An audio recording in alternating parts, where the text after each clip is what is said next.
Muy bien, chicos, en este video vamos a continuar hablando o vamos a entrar de lleno ya al tema de los géneros literarios.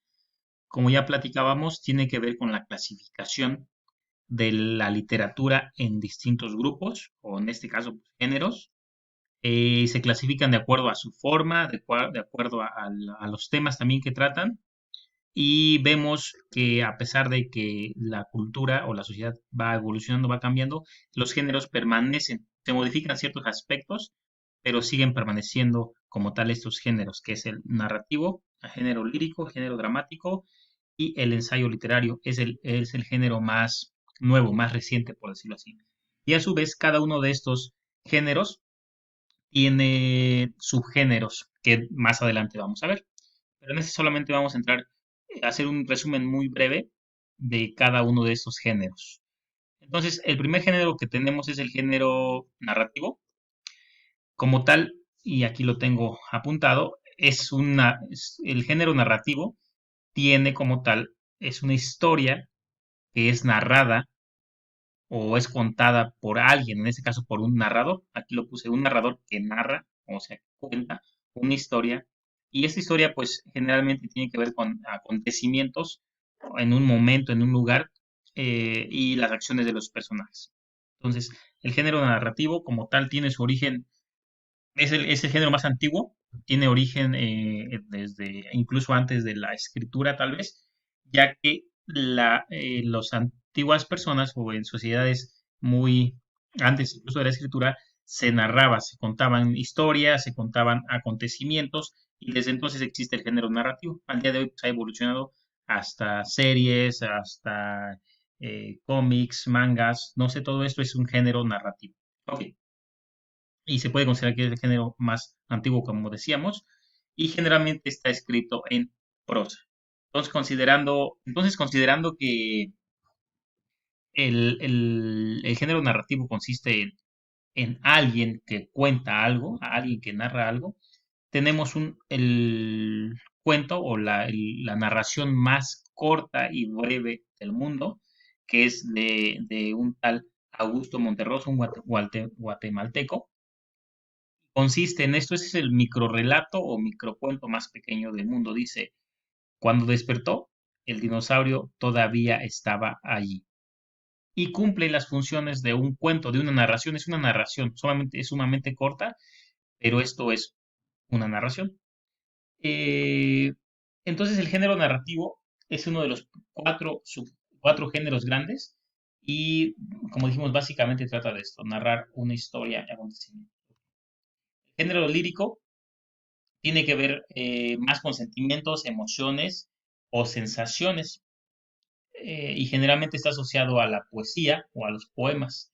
De hecho, los poemas o la poesía generalmente tienen una entonación particular. Cuando nosotros leemos un poema, automáticamente sentimos que tenemos que cambiar nuestro tono de voz, nuestra postura y leemos el poema de una forma distinta, porque generalmente está escrito en versos y tiene un sistema donde se puede incluso contar las sílabas, cuántas sílabas tiene, si rima o no, cuántos versos tiene cada estrofa.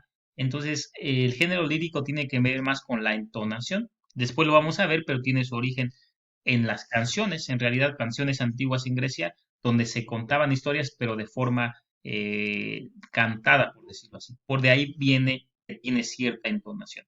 Un ejemplo, pues tenemos este fragmento de un poema de Mario Benedetti, que como les decía, el simple hecho de leerlo y ver que está en verso nos da una sensación de que tenemos que leerlo de forma diferente. Entonces lo leo, dice, mi táctica es quedarme en tu recuerdo. No sé cómo ni sé con qué pretexto, pero quedarme en vos. Entonces este fragmento está escrito en verso y tiene cierta entonación, cierta ah, tonadita, por decirlo así.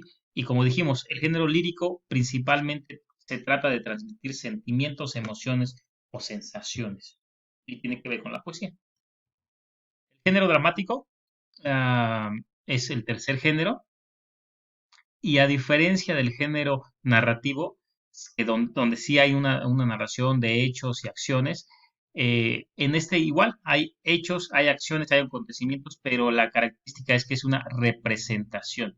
A diferencia del género narrativo, donde hay un narrador, en este se representan. Y generalmente pues son los personajes que representan esto. Cuando lo llevamos al teatro como tal, o al cine, por decirlo así, son los actores que llevan a cabo esta representación de los hechos o de los acontecimientos. Pero principalmente son los personajes que llevan a cabo la acción. Como es un género, como tal, el género dramático usa una forma en particular que es el diálogo, y las acotaciones. Ya mencionábamos que las acotaciones son esas pequeñas marcas o indicaciones de qué o no se tiene que hacer en la escena. Y a su vez se divide efectivamente en escenas y actos. Ahí está dividido por partes este género o la forma de presentar este género, género dramático.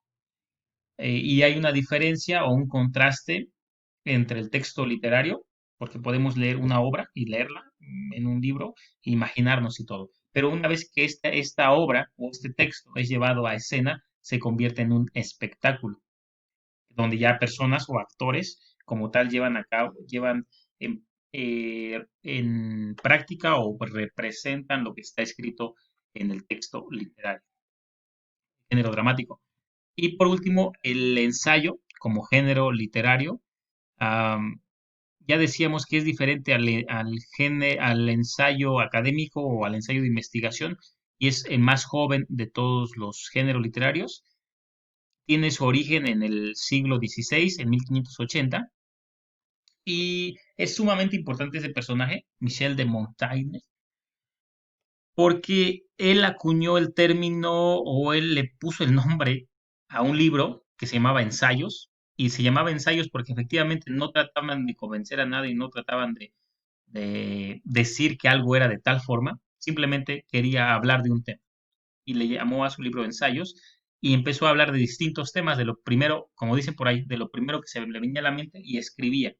De ahí que el ensayo literario como tal se trata de un modo de reflexión y usamos el término divagación. No sé si han escuchado que alguna vez alguien dice, estás divagando, porque estás hablando de algo que tal vez para algunos no es relevante, pero tú hablas de ese tema y puedes dar vueltas, ir y venir. Entonces, el ensayo como tal es un modo de reflexión, de autorreflexión. Se puede abarcar todo tipo de temas en el ensayo, desde los temas más complejos, la vida, la muerte, Dios, el universo, hasta los temas más simples, no sé, una carta, un regalo, una mascota. Puede hablar todo tipo de temas. Y nos invita a la reflexión subjetiva, y nos invita a reflexionar sobre nosotros mismos, sobre nuestros pensamientos, lo que sentimos, lo que creemos. Ok, chicos. Entonces, para reforzar solamente, son los cuatro géneros literarios en los que vamos a estar hablando durante este bloque, durante este parcial también. Entonces, les voy a pedir que estemos atentos a los videos, a las indicaciones. Cualquier duda ahí nos los hagan saber a través de la plataforma. Y pues estamos para servirles, chicos. Saludos, que tengan buen día.